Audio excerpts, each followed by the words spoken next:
నిన్న రాజ్కోట్ లో gaming zone లో అగ్ని ప్రమాదం చూసాం. 27 మంది మృతులు మనం చనిపోవడం చూసాం. ఇప్పుడు మనకు బ్రేకింగ్ అందుతోంది. తూర్పు ఢిల్లీలో కూడా మరో ఘోర అగ్ని ప్రమాదం సంభవించింది.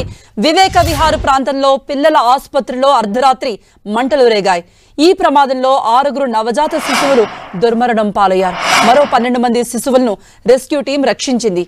వీరికి అత్యవసర చికిత్స కోసం మరో ఆసుపత్రికి తరలించారు. 16 ఫైర్ ఇంజన్లతో మంటల్ని అదుపులో తీసుకొచ్చారు. ఈ అగ్ని ప్రమాదంలో ఆసుపత్రి భవనంతో పాటు మరో 2 భవనాలు దెబ్బతిన్నాయి. మరిన్ని అప్డేట్స్ ఇవ్వడానికి మా ప్రతినిధి గోపి ఫోన్లో సిద్ధంగా ఉన్నారు. గోపి, ఈ ఫైర్ యాక్సిడెంట్ ఎలా జరిగింది?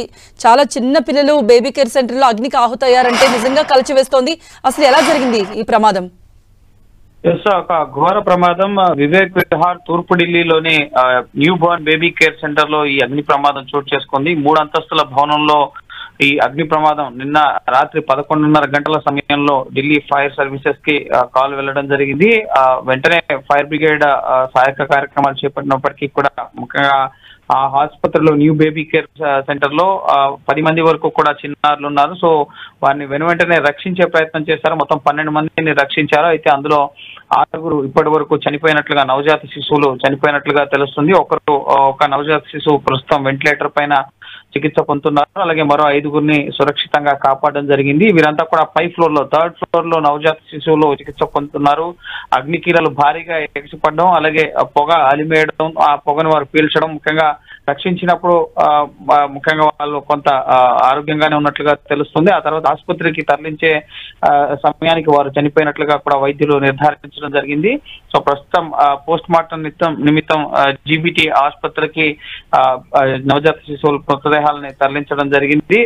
అలాగే ఘటనకు గల కారణాలు ఏంటి అన్న అంశం పైన ప్రస్తుతం ఎంక్వైరీ జరుగుతోంది. ఫైర్ బ్రిగేడ్ ఈ 3 అంతస్తుల ఆసుపత్రితో పాటుగా పక్కన ఉన్న భవనాలని కూలింగ్ ప్రాసెస్ లో భాగంగా అవి కూడా డ్యామేజ్ అవ్వడం జరిగింది. అయితే మిగతా ఎవరికి పక్కన ఉన్న రెసిడెన్షియల్ బిల్డింగ్స్ లో ఉన్న వారికి ఎవరికి ఎటువంటి ప్రమాదం జరగలేదు. కానీ చికిత్స పొందుతున్న ముఖ్యంగా ఆసుపత్రిలో చికిత్స పొందుతున్న నవజాత శిశువులు మాత్రం మృతి చెందడం జరిగింది. నేను రాజ్కోట్ లో 27 మంది చనిపోయారు. సో ఆ ఘటన మరొక దేశ రాజధాని ఢిల్లీలో ఈ ఘటన అందరినీ కలిసివేయడం జరిగింది. గోపి, ఫైర్ సేఫ్టీ నిబంధనలు పాటిస్తోందా హాస్పిటల్ యాజమాన్యం? ఫైర్ అలార్మ్స్ కానీ, ఫైర్ హైడ్రెంట్స్ కానీ, లేదంటే ఏదైనా ప్రమాదం జరిగినప్పుడు వాటర్ ట్యాంకులను కానీ అందుబాటులో ఉంచుకోవడం కానీ ఇవేమైనా ఉన్నాయా లేవా? దీనిపై ఎటువంటి దర్యాప్తు జరుగుతోంది? పోలీసులు ఏం చెప్తున్నారు?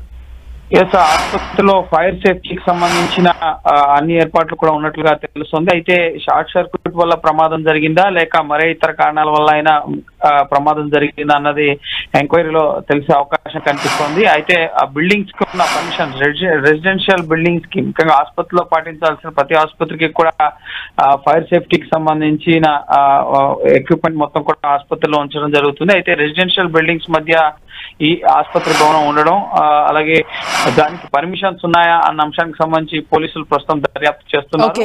సో ప్రస్తుతం అయితే మృతుల సంఖ్య, ముఖ్యంగా గాయపడిన వారికి ప్రస్తుతం చికిత్స అందిస్తున్నారు. మరో 5గురు ప్రస్తుతం చికిత్స పొందుతున్న పరిస్థితి ఉంది. సో రెస్క్యూ ఆపరేషన్ అనేది ముగిసింది. అలాగే కేసు నమోదు చేసి పోలీసులు అయితే ఇన్వెస్టిగేట్ చేస్తున్నారు. రైట్ గోపి.